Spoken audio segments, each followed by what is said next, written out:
The maternal fetal, the mother-child bond is what helps them have meaningful, loving relationships. And all of that starts with the relationship to the self.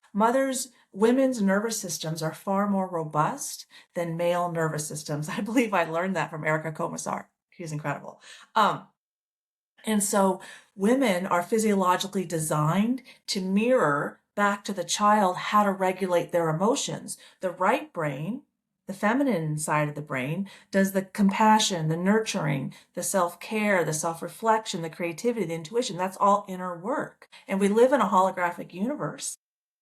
Life is a projection from our hearts. Our hearts are a vortex that project outward. Vortices, like a black hole, projects the energy out to the border so we can see itself. So when we remove women from the home, or we tell them they got to work all day long, they aren't home teaching the child how to regulate their own nervous system, which is the parenting process, the individuation process, to prepare a child in a healthy way to go out in society and know how to regulate their emotions, like you said, emotional regulation.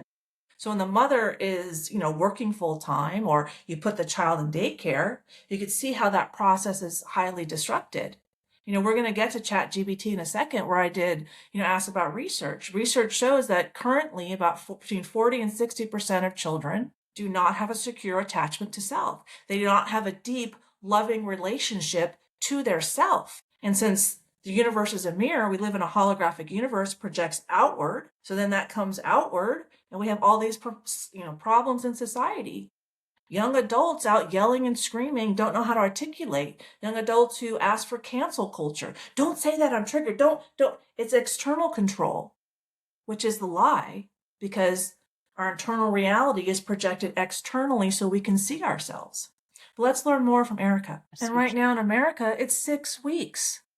6 weeks and then go back to work? Where does that come from? Well, the Industrial Revolution separated mothers from children so women could work. This is what happens when we prioritize money and convenience over health and well-being. Women went to work and children went to daycare. We started teaching women, let the baby cry. They gotta, learn on their own.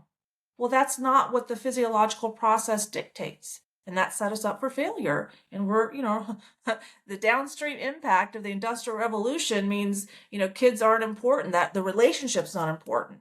Making money and creating convenience is important. And this is, the downstream impact of that. And so we're seeing that indigenous cultures, and I have a video from Dr. Gabor Mate that we'll watch in a minute. They don't leave the child to go to work. So their children grow up emotionally regulated. I mean, what's the benefit of money if we're all mentally ill and we can't have healthy relationships? What's the benefit? Let's think about that.